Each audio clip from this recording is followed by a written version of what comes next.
آ رہا ہوں،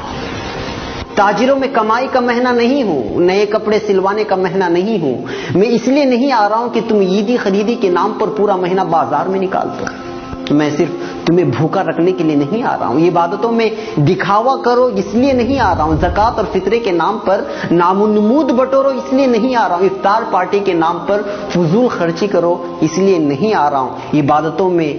دکھاوا کرو اس لیے نہیں آ رہا ہوں، میں اس لیے نہیں آ رہا ہوں کہ تم روزے رکھو اور پھر سارا دن سوئے رہو، روزہ رکھو اور فون سے چپک کر بیٹھ جاؤ، اس لیے نہیں آ رہا ہوں کہ افطاری کے موقع پر خوب پیٹ بھر کر کھاؤ اور عشاء اور تراویح کی نماز قضا کر کے خراٹے بھرو،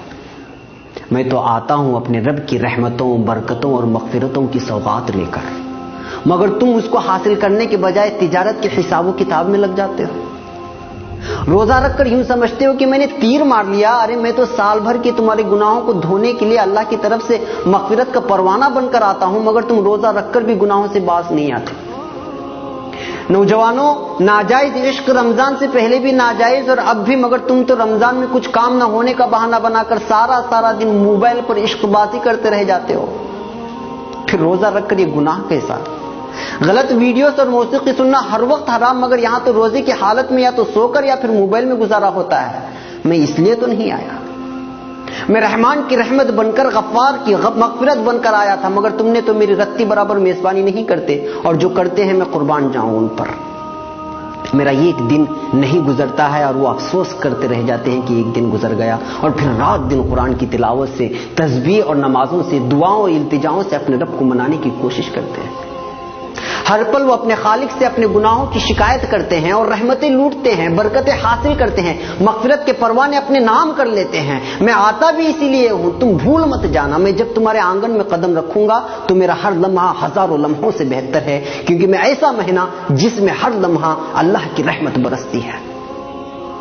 میں کبھی تم کو روزہ بن کر آواز دیتا ہوں، کبھی افطاری کی دعا بن کر، کبھی سحری سے تھوڑی دیر قبل اٹھ کے اپنے رب سے التجا کر کے اسے منانے کی درخواست کرتا ہوں، کبھی رحمت کے 10 دن دیتا ہوں تو کبھی مغفرت کے، اور کبھی جنت و جہنم کی خلاصی کے دعا کے لیے 10 دن تمہارے حوالے کرتا ہوں، مگر تم مانتے نہیں۔ ارے ہوش میں آؤ بھائی، میں آ رہا ہوں، کہاں کھو گئے ہو؟ 11 ماہ گناہوں کے دلدل میں ڈوبے رہنے کے بعد اپنے گناہوں کو بخشوانے کے لیے میرے رب نے تم تک بھیجا، تو تم روزے کے نام پر خالی پیٹ رہ کر وہی جھوٹ کے انبار، غیبت کے بازار،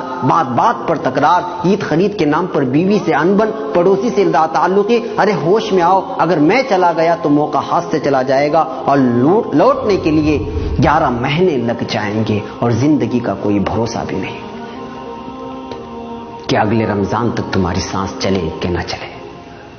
پاگل نہ بن، تیاری کر میری میزبانی کی اور میری مہمانی کی، دل سے کر، خلوص سے کر، دکھاوا میرے رب کو منظور نہیں، جو بھی کر تنہائی میں اٹھ کر اللہ سے التجا کرتے ہوئے کر، ابھی سے مانگنا شروع کر، کیونکہ نیک اعمال کا کرنا بھی اللہ کی توفیق سے ہوتا ہے۔ میری میزبانی کا مطلب یہ نہیں کہ گھر میں کھجور اور افطاری اور سحری کا راشن جمع کر لے، میری میزبانی کا مطلب ہے نماز، تراویح، تلاوت قرآن، گناہوں سے اجتناب، جھوٹ، غیبت، فحاشی، ناجائز عشق بازی اور بازاروں کی زینت بننے سے خود بھی بچنا اور گھر کی خواتین کو بھی اس سے باز رکھنا۔ میری میزبانی ایسی کر کے تیرا رب تجھ سے راضی ہو جائے، اور جب رب ہی راضی ہو جائے تو اس دنیا سے کیا مطلب جو ایک دھوکے کا گھر ہے، جی ہاں دھوکے کا گھر۔ اور ہاں، میری راتوں کو یوں ہی غفلت میں سو کر برباد مت کرنا، اللہ سے اپنا دکھڑا سنانا، برما میں کیا ہوا، فلسطین میں کیا ہوا اور ہو رہا ہے، افغانستان، عراق و شام اور دیگر مسلم ممالک میں جو ظلم ہو رہا ہے، کیا کیا جا رہا ہے، اس کا دکھڑا سنانا اپنے رب سے۔ بیتے سالوں میں اپنوں اور غیروں نے ہم سے جو برتاؤ کیا اس کی شکایت کرنا اپنے رب سے، وہ سننے والا ہے، سب کے سننے والا ہے، وہ جو سب سے رحیم، سب سے کریم اور تم سے سب سے زیادہ محبت کرنے والا ہے۔ تمہارا دکھڑا سن لیا تو پھر بیڑا پار ہے، نہیں سنا تو پھر ثواب کہیں نہیں گیا۔